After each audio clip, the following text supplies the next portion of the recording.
Bienvenue dans cette nouvelle édition du Morning News, au sommaire de l'actualité.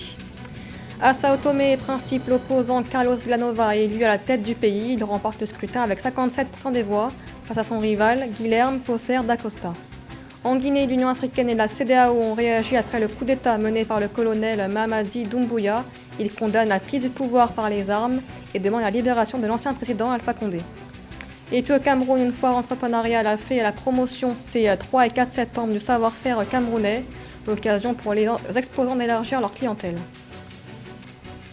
À Sao Tomé et Principe, l'opposant Carlos Villanova remporte la présidentielle. Le scrutin a eu lieu ce dimanche 5 septembre. Une victoire pour le candidat du parti Action démocratique indépendante face à son rival Guilherme Posser da Costa. Joël Ballot.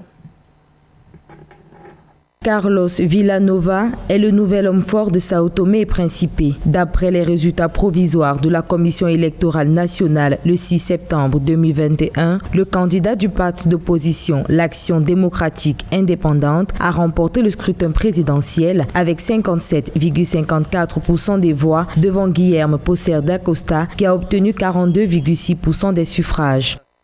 L'élection de Carlos Villanova représente sur le plan symbolique un événement capital dans ce sens que les électeurs sao-toméens ont envoyé au pouvoir un opposant, c'est-à-dire quelqu'un du centre droit, contrairement au pouvoir socialiste qu'ils ont eu avant. Parce que l'enjeu, dans un régime parlementaire où le pouvoir se trouve entre les mains du Premier ministre, le président n'étant qu'un inaugurateur de chrysanthème, c'est de mettre au pouvoir quelqu'un qui va encourager le gouvernement à réduire l'importance de l'aide internationale. L'enjeu de cette élection était d'autant plus complexe dans la mesure où Sao Tomé et Principe est considéré comme un modèle de démocratie parlementaire en Afrique centrale, mais aussi du fait que le président sortant Evaristo Carvalho, âgé de 79 ans, n'a pas souhaité briguer un autre mandat. Le retard de la tenue du second tour a également provoqué une polémique sur la date de la fin du mandat du président sortant Evaristo Carvalho. Il est clair que le verdict des urnes devra sonner le glas d'un apaisement de l'ensemble des acteurs politiques en présence. Cinquième président de la République élu au multipartisme, Carlos Villanova l'avait déjà emporté sur Guilherme Posser da Costa lors du premier tour du scrutin. D'après la commission électorale, sur un total de 123 301 électeurs inscrits, seulement 80 535 ont voté. L'Union africaine et la CEDEAO ont réagi après le coup d'État militaire en Guinée contre le président déchu Alpha Condé. Ils ont condamné la prise du pouvoir par les armes et demandé la libération de l'ancien président Alpha Condé. Nathalie Mo. À l'unanimité, l'Union africaine et la Communauté économique des États de l'Afrique de l'Ouest, CEDEAO, ont condamné le coup d'État militaire contre le président Alpha Condé en Guinée le 5 septembre 2021. Le chef de l'État ghanéen, président en exercice de la CEDEAO, a exigé la libération inconditionnelle du chef d'État guinéen déchu et le retour à l'ordre constitutionnel. Une demande qui n'a pas encore fait écho auprès des putschistes menés par le lieutenant-colonel Mamadi Doumbouya. Les putschistes ne céderont aux demandes des organisations africaines que si et seulement si celles-ci usent des sanctions ciblées et concrètes à l'endroit des meneurs du putsch. En outre, le projet de putsch en lui-même décèle un agenda personnel des commanditaires qui, sous certaines conditions, devront se résigner à libérer un président qui, il faut le rappeler, a été démocratiquement élu.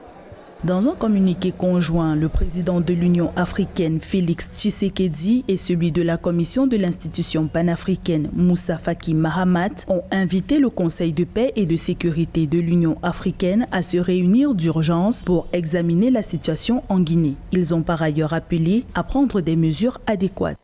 On pourrait s'attendre dans un premier temps à la suspension de la Guinée-Conakry de l'instance africaine avec un délai prévu pour rétablir l'ordre constitutionnel.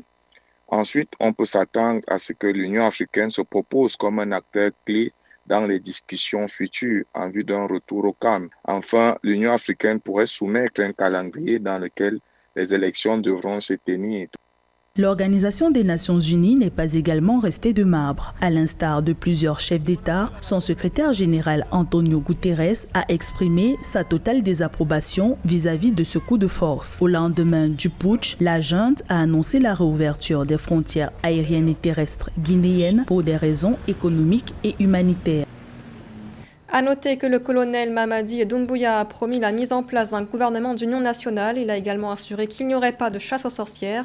C'était à l'occasion d'une rencontre ce 6 septembre avec les membres de l'ancien gouvernement et les représentants d'institutions. Un sujet de Nathalie Mo.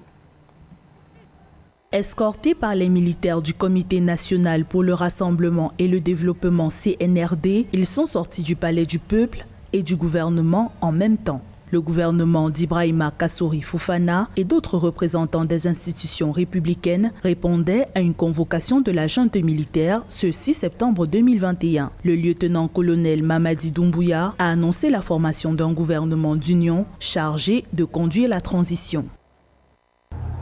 Une concertation globale sera ouverte pour décrire les grandes lignes de la transition. Ensuite, le gouvernement d'union nationale sera mis en place pour conduire la transition.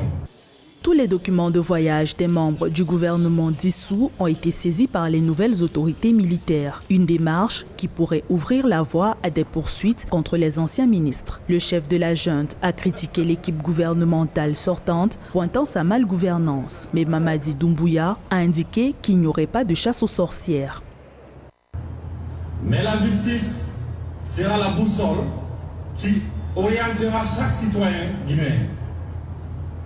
Comme il a été dit dans le deuxième communiqué, les secrétaires généraux de nos différents départements assureront la continuité du service jusqu'à la mise en place du prochain gouvernement.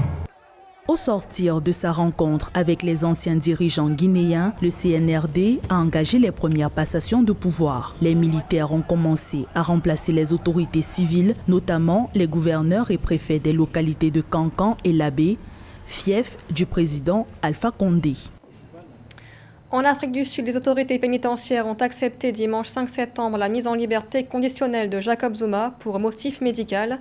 Condamné le 8 juillet dernier à 15 mois de prison pour outrage à la justice, l'ancien président est hospitalisé depuis le mois dernier.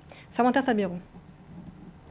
Condamné à 15 mois de prison, l'ancien président sud-africain Jacob Zuma a été remis en liberté conditionnelle le dimanche 5 septembre 2021 pour des raisons médicales. Du fait de sa santé fragile, Jacob Zuma a bénéficié d'une remise en liberté pour se soigner avant son procès le 9 septembre 2021. L'annonce a été faite par les autorités pénitentiaires sud-africaines.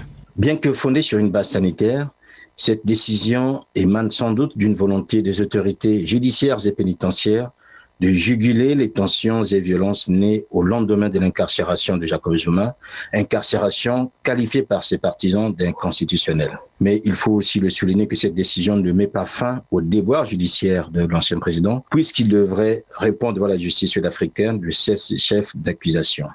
Dès sa sortie d'hôpital, Jacob Zuma pourra rejoindre son domicile, à condition notamment de ne pas quitter le pays et de respecter un certain nombre de conditions émises par les autorités pénitentiaires. L'ancien chef d'État Zuma sera aussi soumis à supervision jusqu'à la fin de sa peine. C'est en fait, il faut sans doute le dire, une volonté pour les autorités judiciaires sud-africaines de faire en sorte que le président Jacob Zuma bénéficie d'un sursis de fait par rapport à son état sanitaire, ce qui lui permettrait de bien se soigner et surtout de mieux se soigner dans des conditions qui lui permettraient de répondre valablement devant la justice dans les prochains jours. Pour rappel, Jacob Zuma est impliqué dans plusieurs affaires, à savoir trafic d'influence, corruption et extorsion en lien avec achat d'équipements militaires du groupe français Thales. L'incarcération de l'homme de 79 ans avait engendré de terribles émeutes qui avaient coûté la vie à plus de 300 personnes dans les provinces du KwaZulu-Natal et de Gauteng. Le Cameroun a organisé une foire entrepreneuriale ces 3 et 4 septembre, l'occasion pour de nombreux exposants d'élargir leur clientèle et mettre en avant le savoir-faire camerounais. Marie-Raphaël Antolo. Alors que les idéologies africaines pour le développement sont orientées vers l'émergence des petites et moyennes entreprises produisant à petite et grande échelle, le Cameroun prend les devants et organise une foire entrepreneuriale. À cet effet, 100 petites entreprises agro-industrielles ont été sélectionnées par le Programme de développement des Nations Unies pour exposer leur savoir-faire le 3 et 4 septembre 2021 à Yaoundé, précisément à l'hôtel de ville. Je suis le promoteur de l'entreprise Fruities Cameroun Sal, une entreprise qui fait spécialement dans la production des jus naturels et des vins made in Cameroun. D'accord. Alors nous avons été sélectionnés parmi les 100 entreprises camerounaises par le programme des Nations Unies pour le développement en partenariat avec le ministère de la Jeunesse dans le cadre du projet Youth Connect qui prône et qui promeut l'initiative entrepreneuriale des jeunes au Cameroun. Les exposants venus à cette foire sont spécialisés dans les domaines du vignoble, de la mécanique, des cosmétiques ou encore la décoration. Dans les stands de vin, différentes variétés 100% made in Cameroun sont exposées. Je suis promoteur de Limitless Agro Business, qui est la start-up qui développe le vin Camaro S. Limitless Agro Business a été créé en 2019 et nous faisons dans l'agriculture, dans l'agroalimentaire et puis dans l'agro-business en général. Nous développons aujourd'hui le vin Camaro S, qui est un vin à base de la fleur d'hibiscus, communément appelé bissap ou alors oseille de Guinée. Nous présentons Camaro S en 2 saveurs, le sec et le moelleux, pour satisfaire toutes les catégories de clientèle. À court terme déjà, c'est d'imprimer la marque Camaro S dans l'esprit du consommateur camerounais, satisfaire tout le marché camerounais déjà. À moyen terme, on compte aller vers la sous-région Afrique centrale et plus tard, pourquoi pas aller à l'international.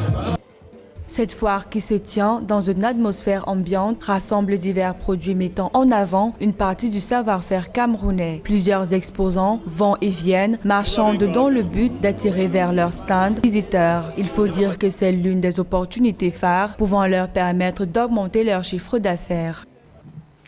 Et du sport à présent avec les qualifications de la Coupe du Monde 2022 en zone Afrique ce mardi 7 septembre pour le deuxième tour de la compétition.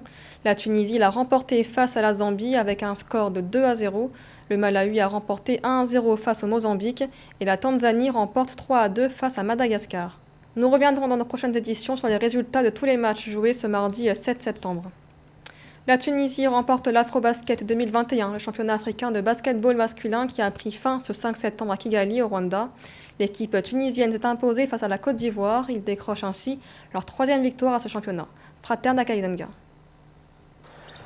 La Tunisie remporte un second titre consécutif au championnat africain de basketball masculin. Ce 5 septembre à Kigali Arena, les Aigles de Carthage se sont imposés contre une équipe ivoirienne très bien rodée, très combative, avec seulement une différence de 3 points. Nous sommes venus ici pour donner aux Tunisiens quelque chose dont ils puissent se réjouir et je pense qu'on y est arrivé. Cela me fait du bien à nos cœurs de savoir que mes joueurs vont rentrer avec une médaille d'or sur leur cou.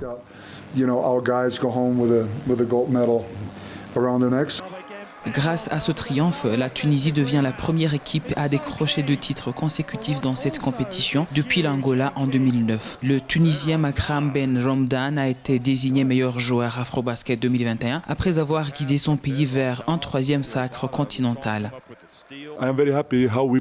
Je suis très content de comment nous avons joué en tant qu'équipe. L'atmosphère entre nous était bienveillante et l'esprit de sacrifice pour tous les joueurs. Nous le savions depuis le début que la coupe nous revenait parce qu'on le mérite et parce qu'on avait travaillé dur pendant plusieurs années. Et comme je l'ai dit, nos joueurs méritent de rentrer à la maison avec une médaille d'or.